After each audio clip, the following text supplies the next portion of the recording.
Good morning, everyone. This seriously made my jaw drop. I couldn't believe that this...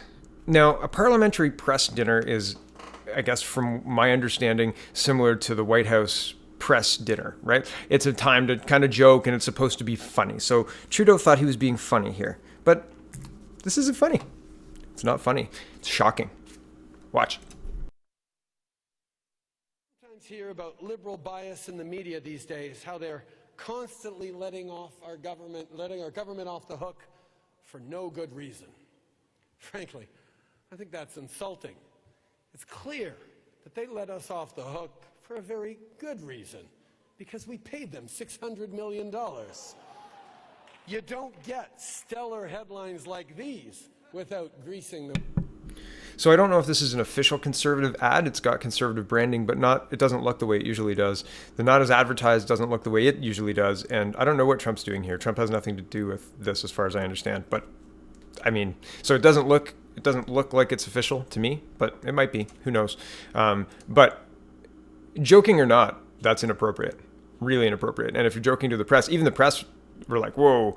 So not popular. And Justin Trudeau is not popular. I don't think he's running into this election with the numbers that the polls are trying to shove down our throats, really.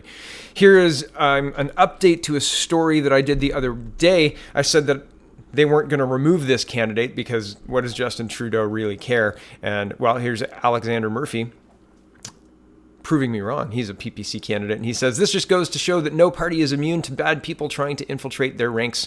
Does this mean the entire Liberal Party is hateful? No, obviously.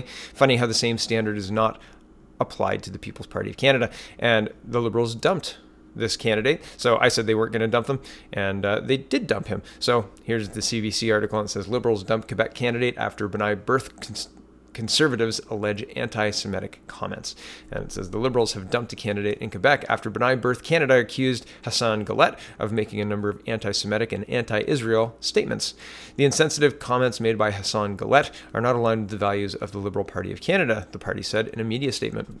Following a thorough internal review process that has been ongoing for a few weeks, the Liberal Party of Canada has made the decision to revoke the candidacy of Mr. Gallet for the riding of St. Leonard St. Michael in this fall's election. Gallet, a member of the Council of Quebec Imams, gained national attention after delivering a speech in Quebec City honoring victims of the Quebec mosque shooting. And moving on. So, I mean, good for the Liberals. I don't know. Here's Tahrir Gora, and he says, who dares to call Maxime Bernier and the People's Party of Canada a racist and anti-immigrant? A Muslim, a Sikh, and a Christian standing together at the Church of Archangel Michael and St. Tekla, Brampton. Our diversity calls for unity of Canadian values. And I've met all of these guys, so hi guys. Good picture. And I mean, it is unity that unites us. Unity as Canadians, unity in a shared, strong, prosperous country. And that's what the idea is here, right? So I think that that's a good picture. And anybody who says this is a racist party full of white people, well, have them have a look at this picture. Really, really, share it. Links in the description. This whole thing blew up the other day, and this is the David Suzuki Foundation. They've got a blue check mark. The David Suzuki Foundation is dedicated to protecting the diversity of nature and inspiring Canadians to act with nature in mind. And they have this 18 to 8, and this is their tweet. It says the hashtag 18 to 8 campaign is asking Canada to lower the voting age to make sure that climate change is on top of the ballot. Now, I watched the video because somebody said this is a joke. This can't be real. This is a joke. Because I retweeted this on my official campaign Twitter, and I said I don't think this is a joke. And some other PPC people tweeted this as well, and as well as the fact that this is the blue checkmark David Suzuki Foundation. But look at this. This is, if you're watching. If you're not watching, I'm going to kind of describe it. But the kid says we want to lower the voting age from 8 to 18. You can see that here. I'll turn the sound on, and then there are a bunch of office kind of looks. Like if you know what I'm talking about, if you watch the movie or the television show The Office, where they look at the camera, like Dwight was doing something weird, or there was an in-joke between Jim and Pam or whatever, they'd look at the camera. Just watch this. Here, hold on, I'll turn the sound on.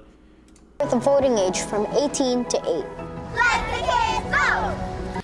And it's not just that one either. Hold on, I'll cue up the next one.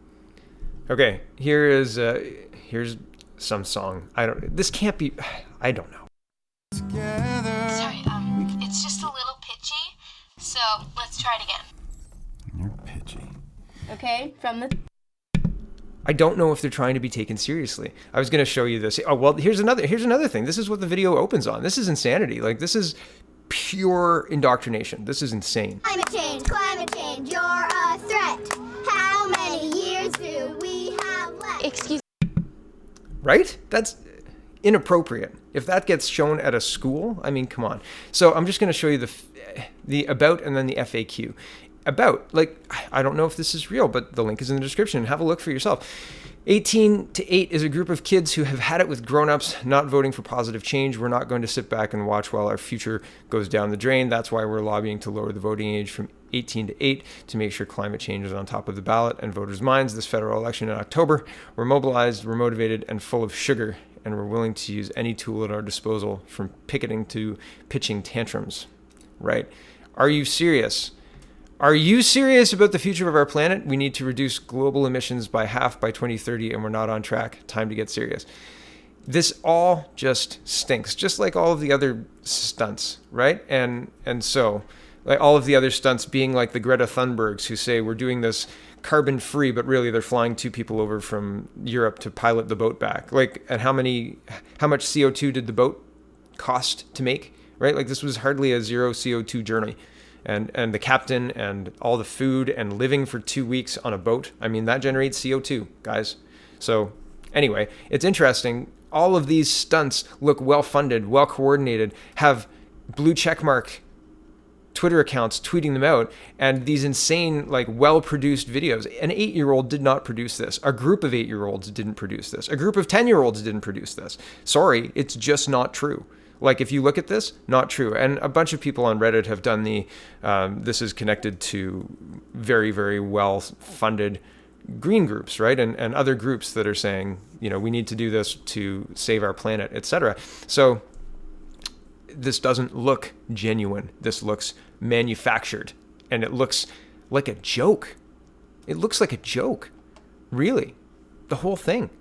Propaganda done in like funny humor, but also done to scare you half to death. My goodness.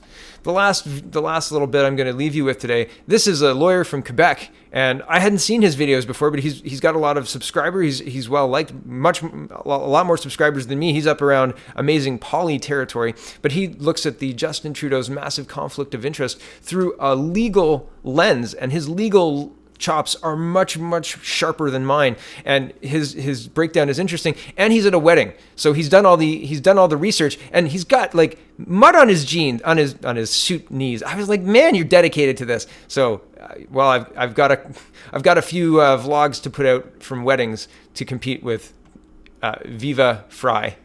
But good job, sir. I appreciate your work. And if you're interested in watching his breakdown and him getting his suit dirty because he's trying to bring you content, well, do it, because it's an interesting video. It's an interesting video. So thank you, sir. And thank you for watching. Check out thepeoplespartyofcanada.ca and go have a look at this. Watch this whole video. Is this real? What do you think? What do you think? I don't know. Either way, it muddies the water in a way that I'm not comfortable with. Thanks for watching, guys. Have a wonderful, wonderful Labor Day.